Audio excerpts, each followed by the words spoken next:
So here's a question. Is love words or is love behavior? Is love a feeling? Or is it how you or someone else shows up with another person? Is love a sensation in your body? Or is love someone listening to you and really hearing you? And if you haven't stopped to think about it, you may want to. Because this goes well beyond narcissistic relationships, though it is a massive problem in these relationships. I have witnessed countless times, people will say, I love him, I love her, I love them. And my next question, whether I'm in my role as a therapist or a friend, I will always ask this question, which is, what is it about them that you love? It's a quick hack for me to start unearthing whether or not this is a trauma bond. When I get a loosey-goosey answer like, I love them, I love them. They may go a step further and say, well, I love them. We've been married for 25 years. Of course I love her. It's my mom. I love him. He's my brother.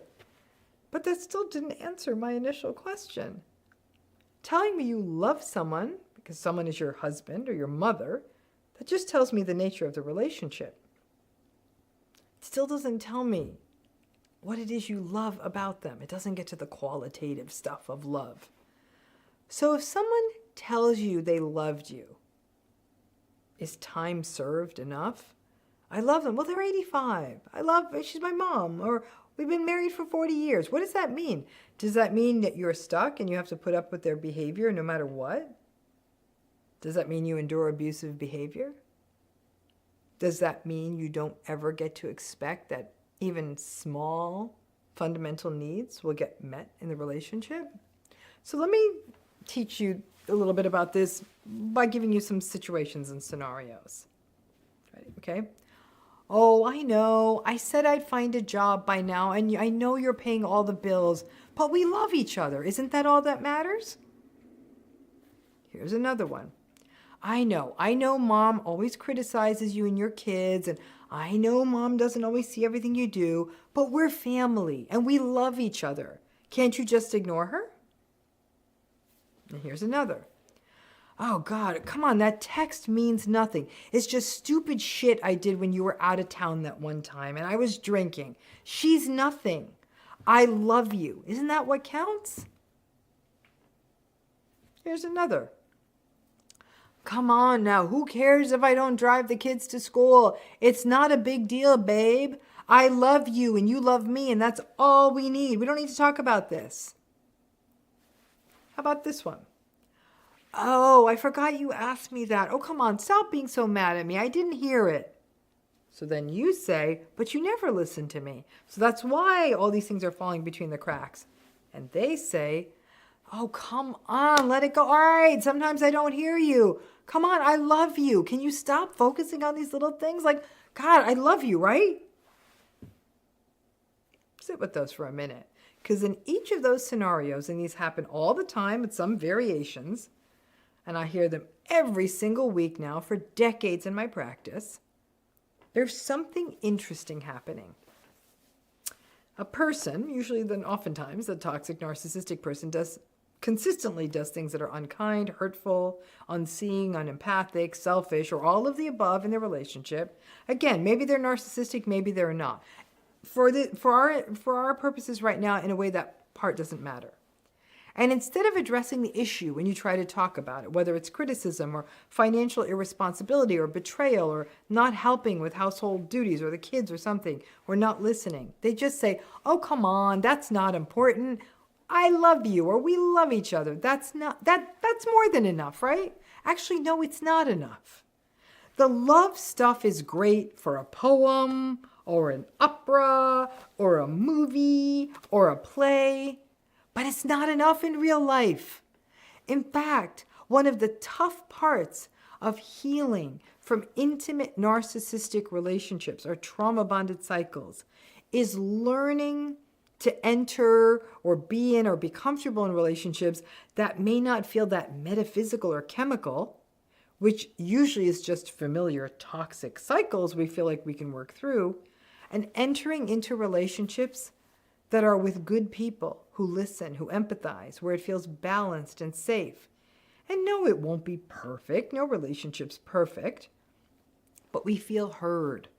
And we don't always feel hypervigilant or on high alert.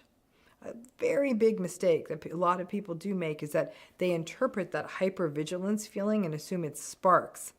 It's actually more likely to be your sympathetic nervous system sizzling and trying to warn you. Now, the good person that you might meet, where it's balanced and safe, may not be so much the sparks as an unfamiliar but warm, comfortable feeling, and without the chaos, it can be misread as friend zone. But this idea of we love each other, that's a gaslight, folks. It's a denial of your experience. Yes, them holding up their financial or household responsibilities or being there or not betraying you, it's real. Just because they love you doesn't mean that those things aren't difficult, nor are they acceptable. And this magical idea that I love you will make it all go away and make it better, it's nonsense. Narcissistic people weaponize that phrase all the time. It's even more toxic when they hit with the we love each other, because then you're being pulled into their whole toxic narrative. You're also being put on your back foot, having to defend that, yes, sure, yeah, I love you, but that's not what the conversation is here. We need to get this irresponsible money thing worked out.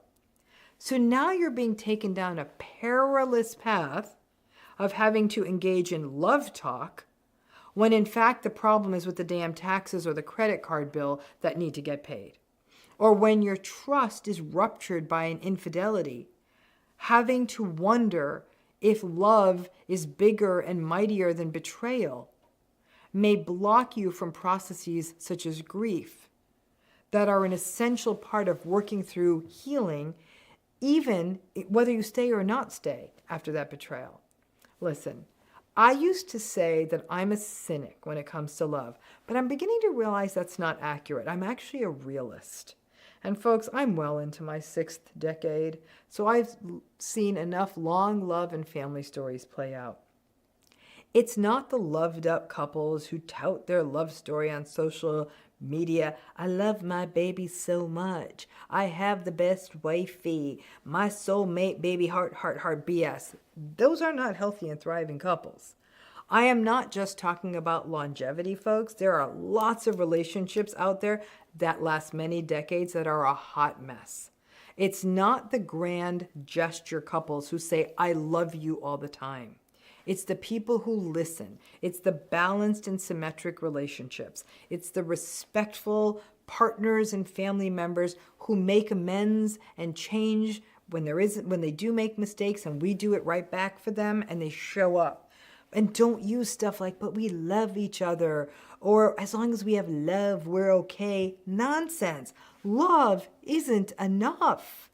And maybe once you heal from toxic relationships and family systems, you recognize that love is not just a feeling or a throwaway phrase, but rather it is the committed, empathic, compassionate, unselfish being there. Whether that's being fiscally responsible to lighten the load of a partner or family member, or emptying the dishwasher after your partner had a tough day, or showing grace or even offering some assistance to a family member who may not be able to show up to a family event because of medical issues, or listening and really hearing someone when they talk to you. Maybe those things are love. And if that is the case, then the entitlement, selfishness, lack of empathy, impulsivity, and manipulation of the narcissistic relationship would mean that the so-called love in that relationship is a love that may be more obligation, love in name only, love when it's convenient, love because we're told, of course I love them, I'm married to them, and can get someone out of a tough spot. I love you. Isn't that enough? Maybe it's not. Thanks again.